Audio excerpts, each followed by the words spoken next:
program which will be recorded. So this part of the program will be recorded, but we'll have breakout rooms later that will not be shared and will not be recorded. So feel free to share if you feel comfortable sharing in those breakout rooms.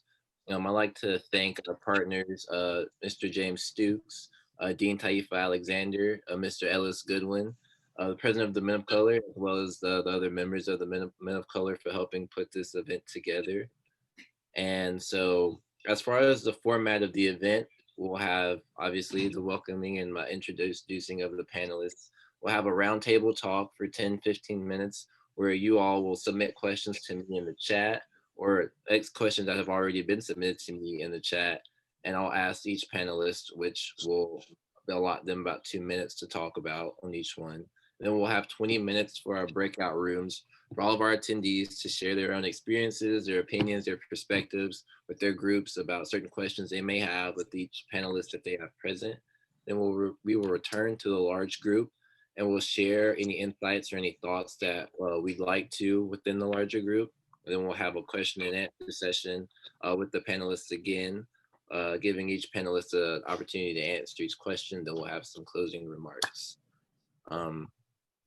With that aside, I will be introducing our great panelists to you today. So first we have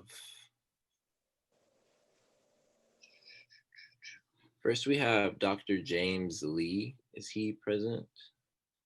I know he was caught up with work. No, I'm here. Nice to have you. First we have Dr. James Lee. He's an adult psychiatrist in Greenville, South Carolina, who's currently working at the Springbrook Behavioral Health Center in Travelers Rest, South Carolina. A graduate of Morehouse College and Meharry Medical College, Dr. Lee is also a founding member and the treasurer of the Global Health Psychiatry LLC, a collection of 7 African-American psychiatrists with the goal of educating others on the importance of addressing mental health in our communities. So thank you for being here, Dr. Lee. Next, we have Dr. Vashaun Williams, who is a child and adolescent psychiatrist practicing in Tampa, Florida, a graduate of Florida A&M, FAMU, as well as a Morehouse School of Medicine graduate.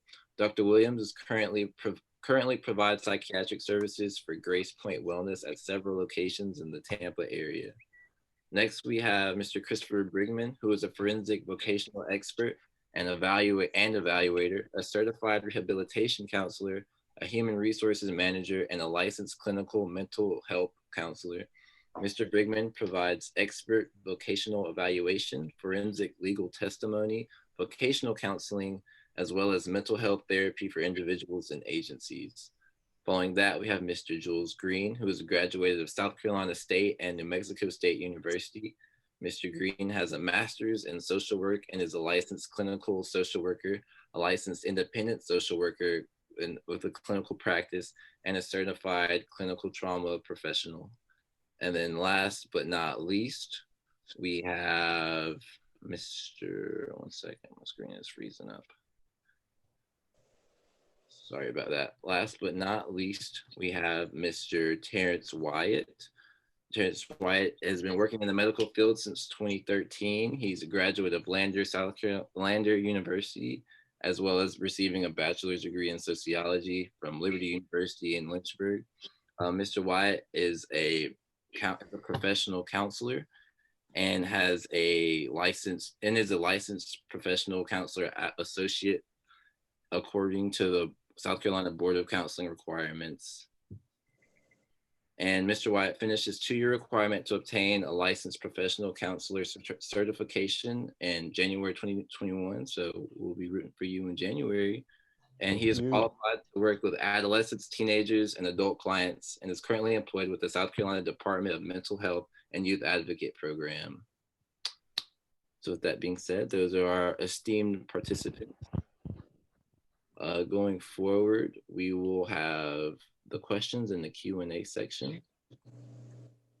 And just for the attendees, more information will be sent to you about the panelists in your emails.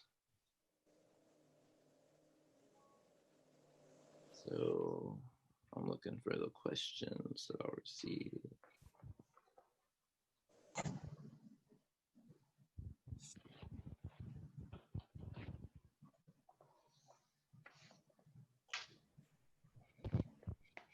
Well, to start us out, I have a personal question of my own before we get into the other questions. I haven't received those yet.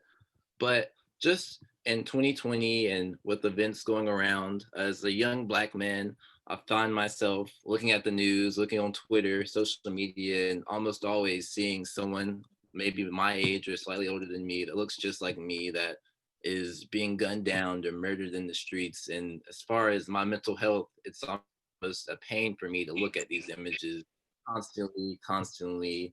And I kind of felt like my life has been belittled as in a sense that I'm just kind of a number. So just for anyone to take this on, how do I or how do we as young men go about addressing social media and all these outlets that just so blatantly advertise these things that happen to us on a almost daily basis? Well, I'll jump in and answer that one, or at least attempt to answer it initially. Um, your generation is a little bit different than mine in that we have grown to become accustomed to social media. We can kind of cut it on, cut it off is, easier than those that are younger than us, because you guys, it's almost inbred in your DNA. But I say that to say that you have to realize that you have to take a little self-preservation sometime and realize that you have to step away. And when things get painful, when things get difficult, that you have to maybe step aside and turn those feeds off sometime. And that's more than just social media. That can even be the news.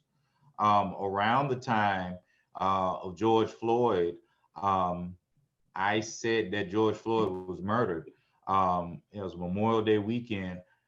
I said that I wasn't going to look at anything because it was becoming overwhelming for me to see these images and to have those thoughts and this piled on top of all the things that we had dealt with within the last few years, not to mention the last few decades.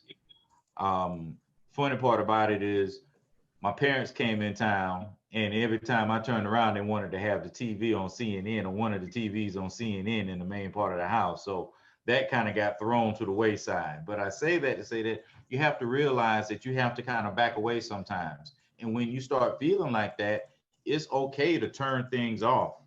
It's Mm. okay to say that I don't need to look at this feed or I don't need to follow this for give yourself some time and to know that you can it's okay to feel that way.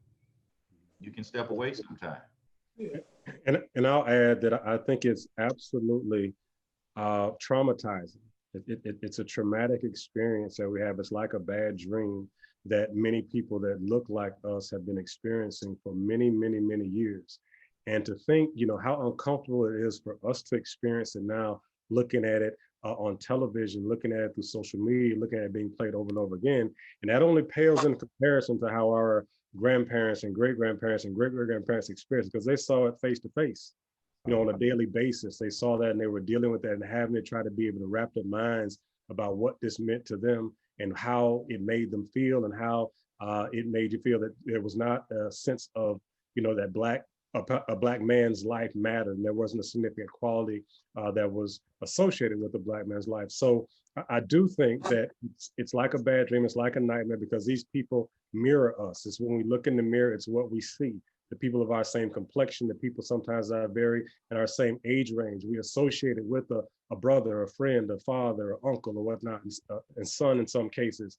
So it is very important as we work with people that deal with post-traumatic stress symptoms. We help them to try to be able to identify some of those triggers and different things that may bring about some of those very strong emotional responses. So I do agree it's important to sort of diversify, how you approach that. I mean, I think you have to balance yourself, and balance is a good thing in life, period, when dealing with just sort of your mental health and overall dealing with life. But trying to make sure you remain informed and engaged and attentive to what's going on. So you got your head onto what's going on and your third eye is not blind. But you also want to balance and deviate away from that if you need to.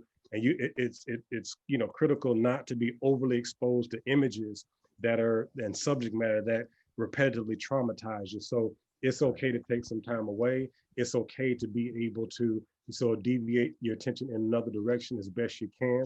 Again, it is much more challenging, as Dr. Lee a mention because, you know, obviously when we grew up, you know, we had three main channels. It was ABC, NBC, and CBS. And the TV went off at like 12 or 1 o'clock, and it didn't come back on until 6 or 7 o'clock in the morning. So we had three main channels, and they only showed news at certain times. Now, in a day and age with information all the time, it's very difficult not to be exposed to it. So in your world, I think it's important to, like we said, self-preservation, and make sure that you're informed, but at the same time, taking that critical time away if you begin to feel overwhelmed emotionally. Okay, just kind of piggybacking off that question for Mr. Green, how can men of color just maintain a stable mindset during the current climate that we're in? I think that we have to have ritual. We have to have routine. You have to have something that ties you to something purposeful, something meaningful, and something fun. You know, in the midst of all of the trauma that we're observing and experiencing vicariously, I think that we forget that life really revolves around more than just the trauma, the brutality, the racism. We're seeing that every day. So the gentleman who just spoke before me, you know, they're both spot on, and that it is re-traumatizing. It changes our actual brains.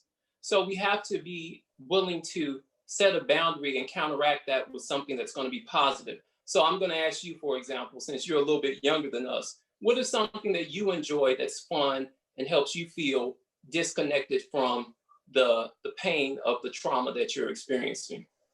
I think for me, it would be playing Call of Duty or my PS4, things like that, playing pickup basketball, just, you know, hanging out with friends and trying to disconnect from my phone or the internet. Right. So I don't know about the Call of Duty. That might be re-traumatizing on a different day. But overall, what you listed in terms of hanging out, spending time with friends, playing ball, those are all what we call protective factors against, you know, trauma and painful experiences, as opposed to immersing yourself. So I think having a ritual, having a routine, having things that are set in your schedule that you can look forward to, because we don't look forward to these horrific images. We don't look forward to seeing our reflections hurt and abused. We don't look forward to that. But I think that we've been conditioned to believe that we owe our fallen soldiers those looks, you know, on the feeds.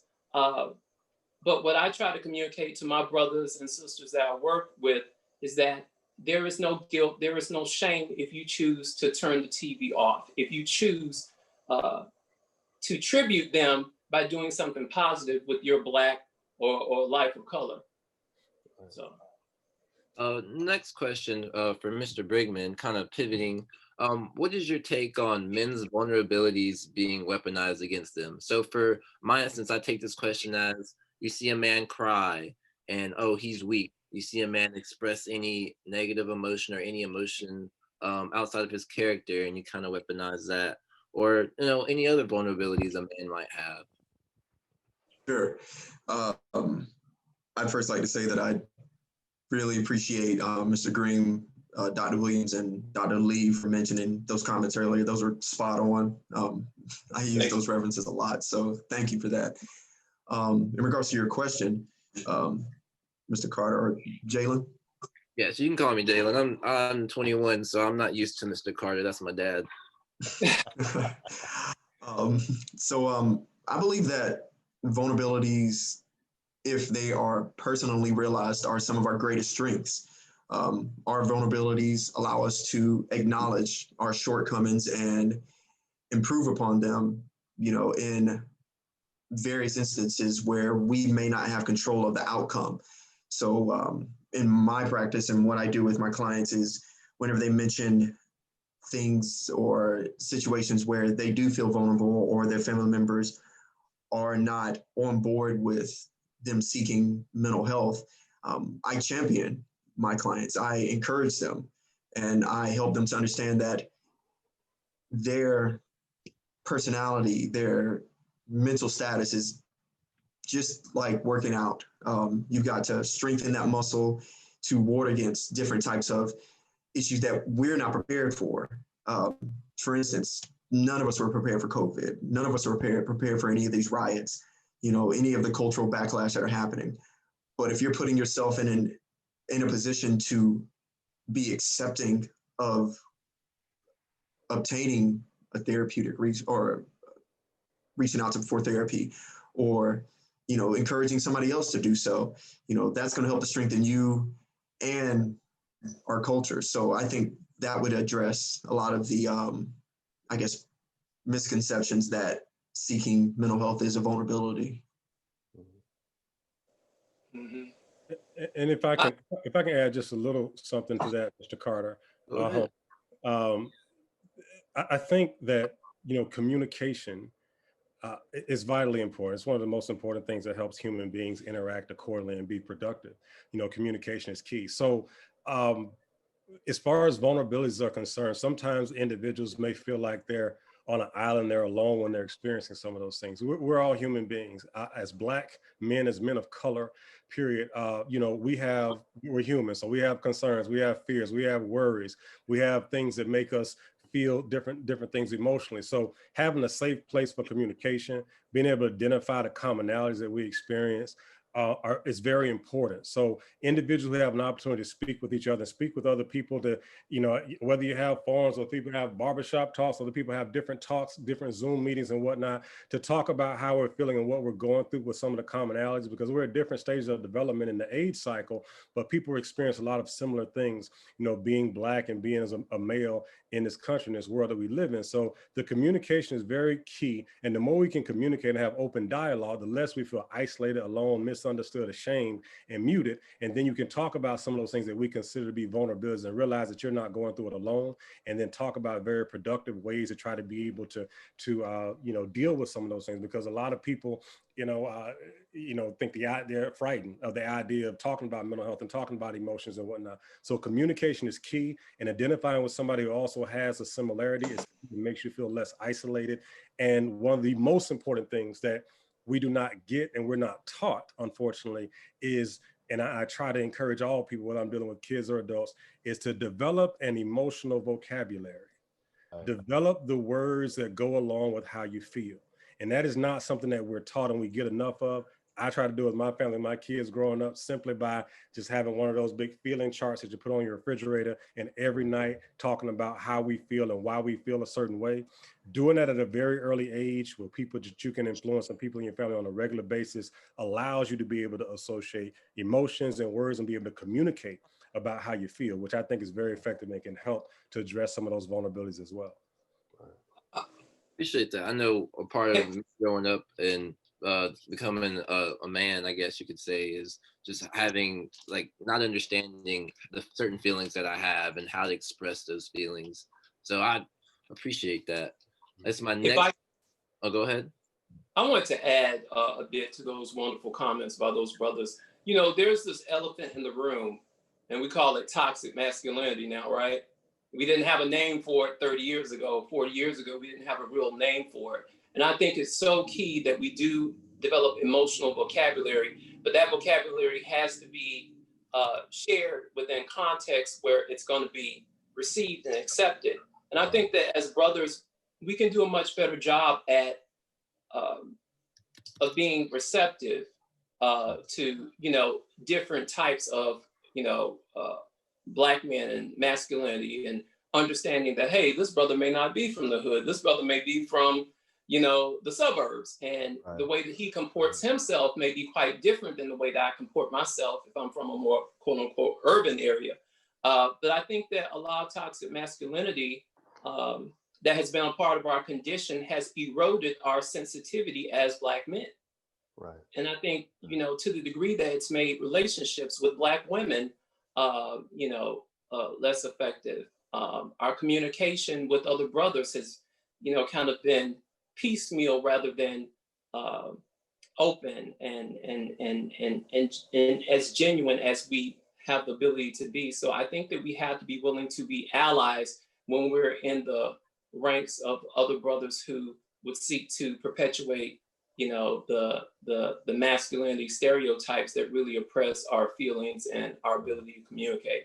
We have to be willing to do that. I want to add a little bit to what everybody is saying. As you grow up as a child, the first thing you hear, if you're a young man, big boys don't cry. That's right. Suck it up. Big boys don't cry. Big boys don't do this.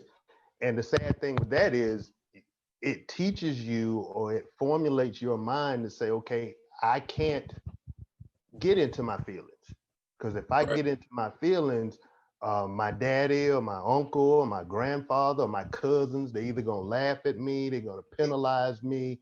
So I've got to put on this persona, or I got to put on this mask that I'm something that I'm really not. And the sad thing is, young men grow up to be men, they still got the mask on. And pain hit them, because pain is real, and pain can teach you something if you gravitate to it. But if you're running from it, if you're hesitant of it because you was taught at a young age, big boys don't cry. Big boys do more than cry. They get mad, they end up hurting people, they end up hurting themselves, and their life is messed up. And then you wonder, you like, well, what went wrong with them? They was trained so well, they was taught. They never got in touch with their feelings. I mean, and now in the culture that we living in, it's almost in your face. You can't deny it unless you just live in a bubble and say this is not happening.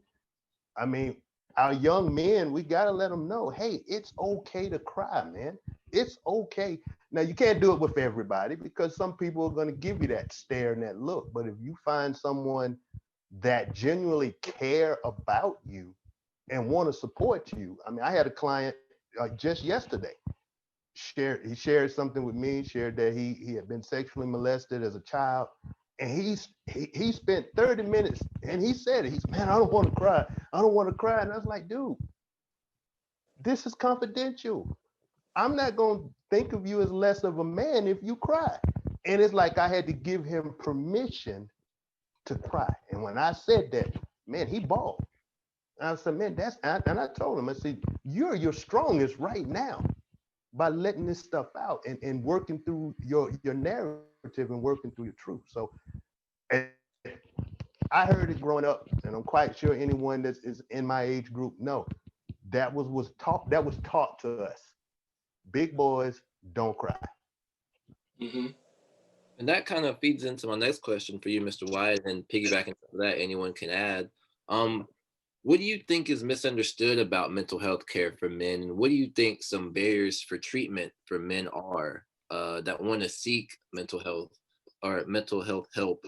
And what do you suggest to men that do or would like to seek therapy? I think a lot of it too is for African Americans, for Black men, it comes off, and it was a stigma for so long with mental health. I tell my clients all the time, if one of my clients go to their friends and say, hey, I got a toothache, I'm going to the dentist, that's totally acceptable. Or I've been feeling sick lately. I've been having fever. I think my mom is going to take me to the hospital. Yeah, man, go ahead. As soon as you say, I'm depressed, I'm having anxiety, I'm going to see a mental health, you're crazy. What's wrong with you? I mean, they putting the cross up. Why? No, man, don't do that. And it's that stigma that was so rampant in the early 50s and 60s. But now young men are starting to realize I'm hurting. This is really affecting me, and I don't have anybody to talk to. I need help. And not to say that that's a cool thing, because I want to be out of a job, to be honest with you. I want to be where everybody is where they need to be. But to be honest, it's not. So I think the barrier is that fear of coming in and talking to a stranger and bearing your soul.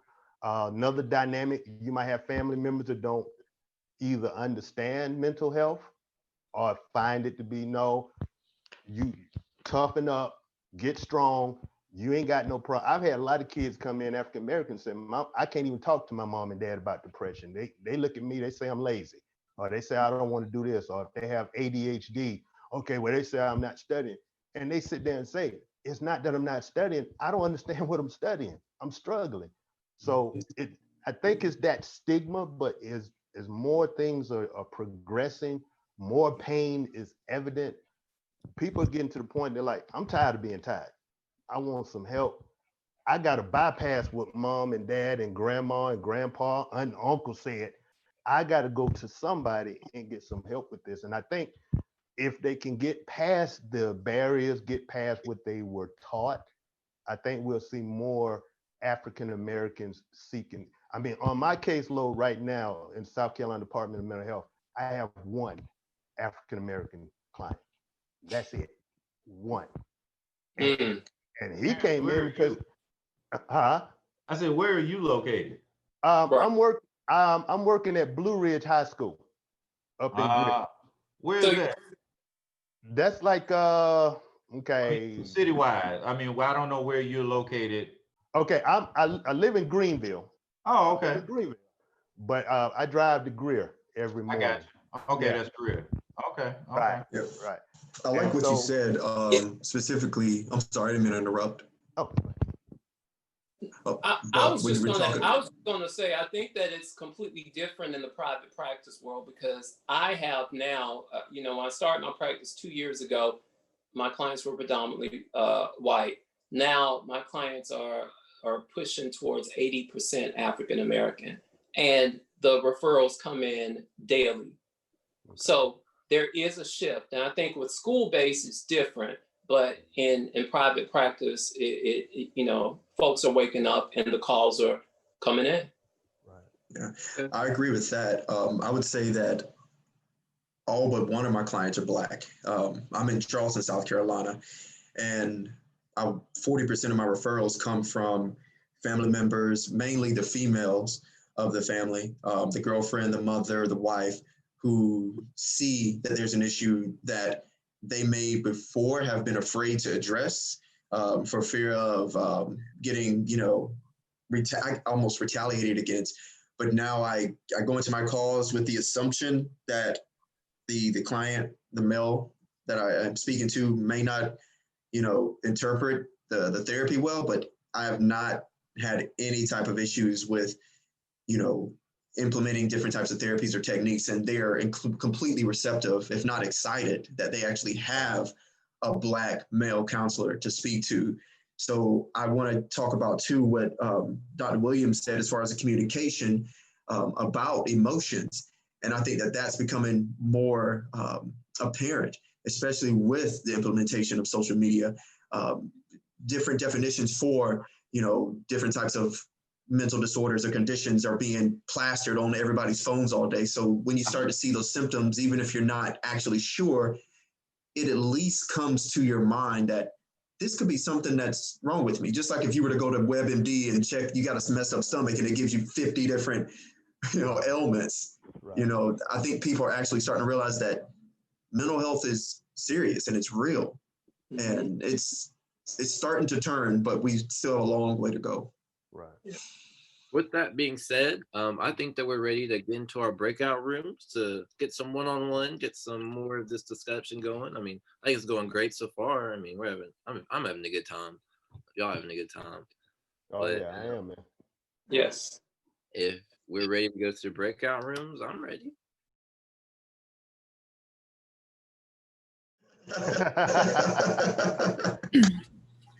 So, hi, everyone. I didn't get to introduce myself in the beginning. I'm T.R. Roney, one of the mental health counselors at Wofford. So for the sake of time, we're going to go straight into the Q&A. We want to be respectful of our panelists' time. And so, Jalen, whenever you're ready to kind of start with those questions, we can go ahead. All right. So if anyone has a question that they'd like to ask or hasn't been asked so far, you can put that in the chat and I'll read them out. Hey, quick question. If we were in the middle of answering a question, can we pick up right there in our breakout rooms, all of the panelists? If anyone was in the middle of answering a question, maybe they can have the individual pose the question and then we finish responding to it. I don't see any problem with that. Okay.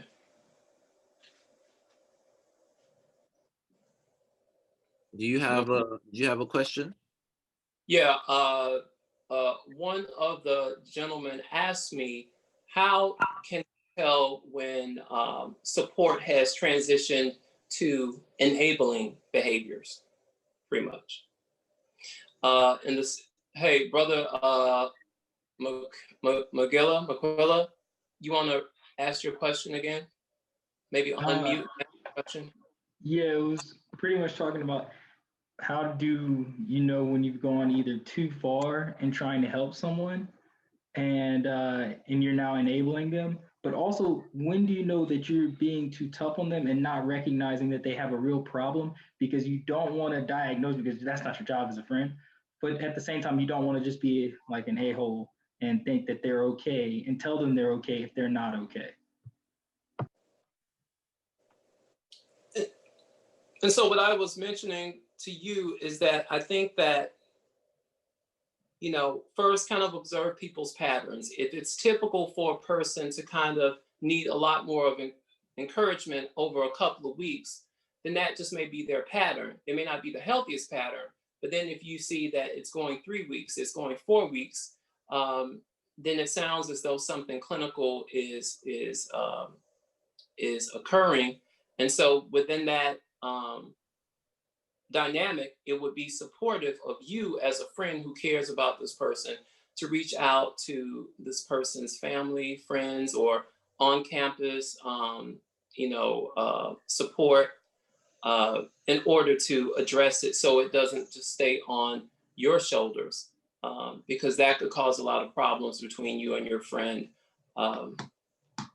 because there's confidentiality, but again, like you said, you're not a clinician, so you're not quite breaking someone's confidence if you think this person is in a situation where they're so depressed that they're immobilized.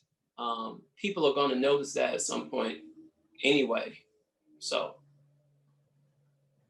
would you feel comfortable, talking to student support services or to a family or member or a friend of this person? Would you feel comfortable doing that?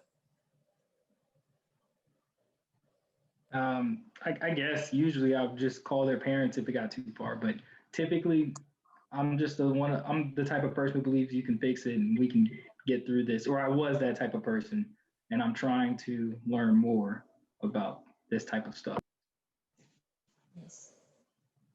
So you can Go ahead.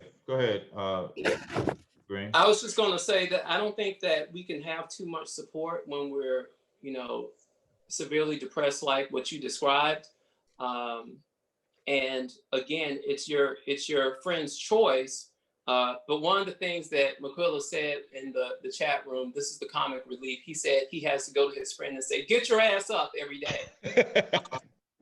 So, that's your intervention, and it's been helpful to some extent, but it's time to escalate that and get yourself some support, because that can't feel good to have all of that weight on your shoulders, and you're a student with your own responsibilities. Right. I would like to take it a step. I would take it a step back and broaden that net even a little bit more, just in general, not because I don't know the specific situation you were talking about, but for any of us who have a friend or a colleague that comes in and says that, I'm having some difficulty, if they're witnessing or able to identify that they're having a problem at that level, then you need to steer them towards someone that can help, because it's not up for us to say, "Oh, well, that's nothing, just deal with it." Right. If they're realizing that they're having a problem with something, whether it's anxiety, depression, OCD, whatever it may be, then steer them toward the professional so the professional can say what remedy is there for this, whether it's counseling, whether it's medication, whether it's non-pharmacological treatments, whatever it may be, but allow them to, like you said, get the help that's needed. It's not for us to say, it's for them to say that they're having a problem and to get the help. Just in the interest of time and to make sure we get to everyone's questions, I'm going to ask the next question by Isaiah. As men of color facing stigmas which exist within our own communities, what made you all decide to become counselors and work in this field? I'll share with that question.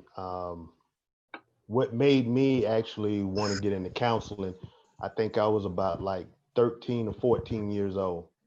And my grandfather, I was riding in the car with him one day, and I'll never forget it as long as I live.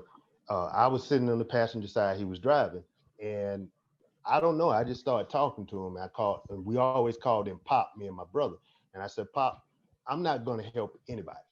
I said, when I get older, it's going to be all about me.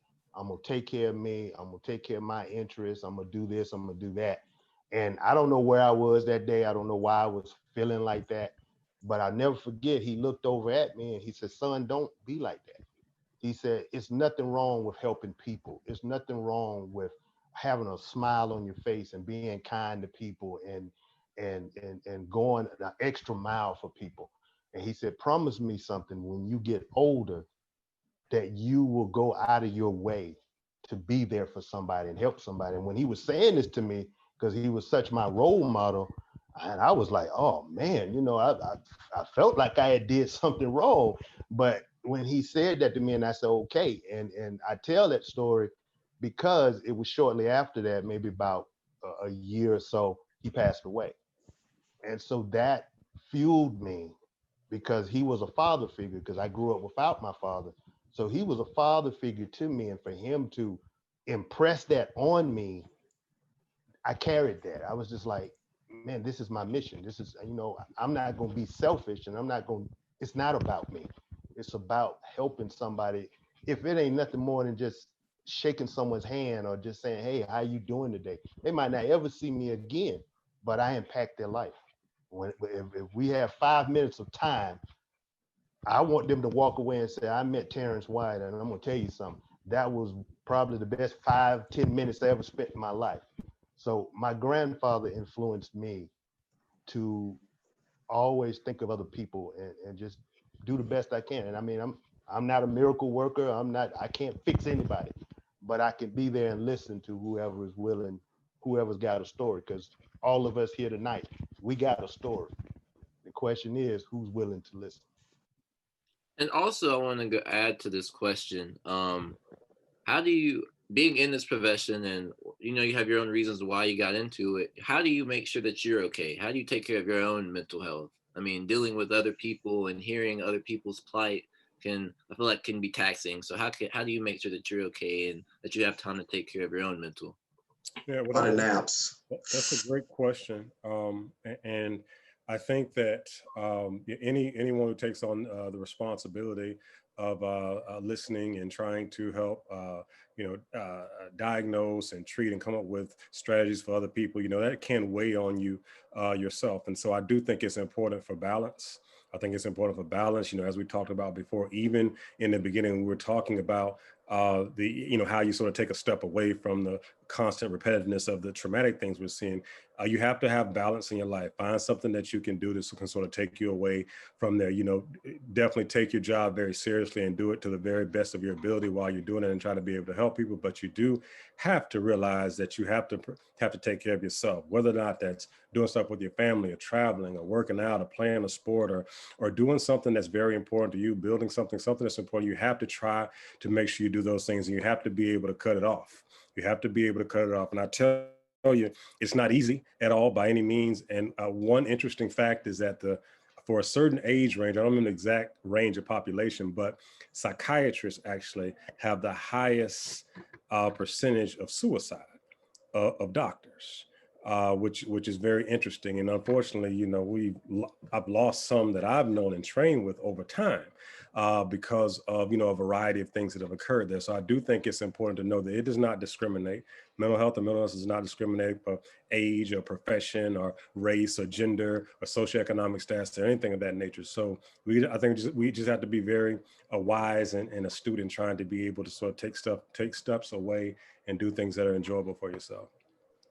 Me, I watch football and I travel is what I do. I watch football and I travel, and I have one of the best football teams that I root for, but that's neither here nor there. I definitely agree with Dr. Williams. I think that one of the ways I discovered that I needed a break was when I did burn out. I worked for the VA for 11 years, counseling veterans, and the things I was hearing on a regular basis were definitely interesting because I finished studying them, but hearing them on a daily basis itself was taxing. And I needed to go into a different field. So I left mental health for a few years and, kind of opened up different doors with the degrees I've gotten. And I think when I decided to come back, I had a new perspective, a fresh face on it, and I could understand that I needed a break. So for me, what I do is I take naps through the day. I make I break my clients up. I often, I'm humorous. I like to joke. I like to, have a good time and, cut up a little bit with, my clients a little bit just to get them eased a little bit. Humor to me is one of the best remedies, but that's kind of what I do. Okay. Almost kind of like balancing, that's for me, classwork and social life and how to maintain a healthy so I can get through everything. Right. Kind of similar. Mm-hmm. I guess our final question will be from Cecil.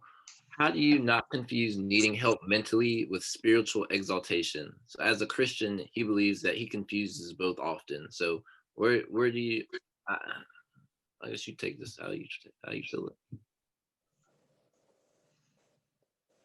I think that we have to align ourselves with spiritual leaders and spiritual tribes that really support holistic health and wellness. Now that's not something that's always been done in our community to the degree that we have it now. I think that there are a lot more entities that really approach faith from a holistic perspective and therefore are more receptive and more welcoming. And I think that if you're a whole person seeking a whole person support experience, you have to be discerning and you have to be willing to set an intention for the type of spiritual tribe that you want to align yourself with. So if you go to a church or, to a faith center and don't feel that you connect to it, it's important for you to be able to continue the journey of finding that because it's not always easy to find, especially, we're talking about South Carolina. And so also be willing to reach out to the, faith-based communities online in order to align yourself with a church home or a spiritual tribe that's going to welcome you in all parts of you.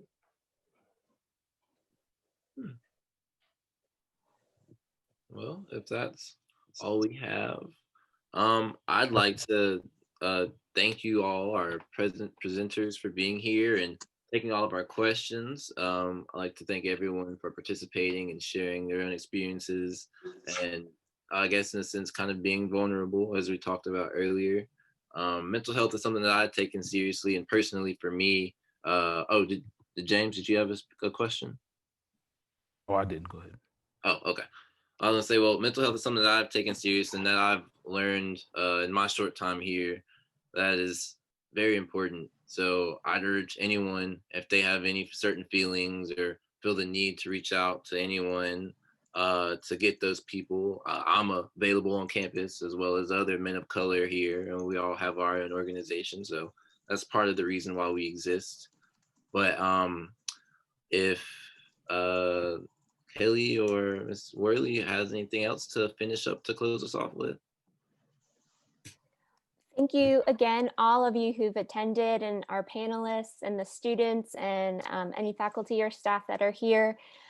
Those of you who registered online, if you registered early enough, you might have received the panelists' bios, a little form with that.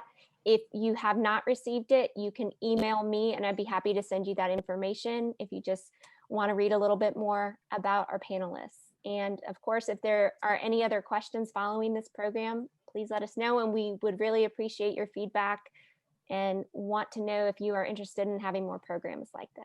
So thank you all for being here today. Thank you for having us. You're welcome. Thank you for the opportunity. Thank you guys. Y'all take care. Be well. It was an awesome experience, guys. Thank y'all so much. Yes, sir. Do it again. Let's do it again. Thank you. I just want to say Guys, that take care. for all the students, and I'm so proud, everybody, so proud of you guys for participating in something like this. This is absolutely a wonderful step in the right direction for this, and continue to do it. And each person represents a group of people. So take this information back and share it so it can be dispersed, and let this be the beginning of something that continues to have this conversation. It's just excellent to see so many of your beautiful Black faces, and being able to sort of come out in this respect and be able to do this type of thing. We're so very proud of you guys. Keep it going. Yeah. Here's to that. Yeah, definitely keep it going. It was a blessing, guys, to meet everybody and talk with everybody. And just remember this, I'll leave you with this. We all impact somebody. Yes. Whether you're a counselor, whether you're a teacher, or just a student, somebody's watching you. Somebody's watching your life, and they are checking you out to say, why is this person special? Why is this person in my life? So just keep that in mind. I mean, you might come across somebody and might be 10, 15 minutes, you never see them again, but they walk away and say, man, that man or that woman, they changed my life for the better, and they changed my life forever. So continue being that impact on campus and off campus. But once again, this was an honor for me to be a part of this, and I wish everyone nothing but the best in your professions. And let's just go out here and be the impact that this world needs, because we're in some treacherous times, y'all. Yes, Scary, sir. treacherous times. Yes, sir. Yes, sir. All right. Thank you so much, guys. All right. You guys be blessed. We appreciate that. All right. Bye-bye. Take care. Bye. Thank you.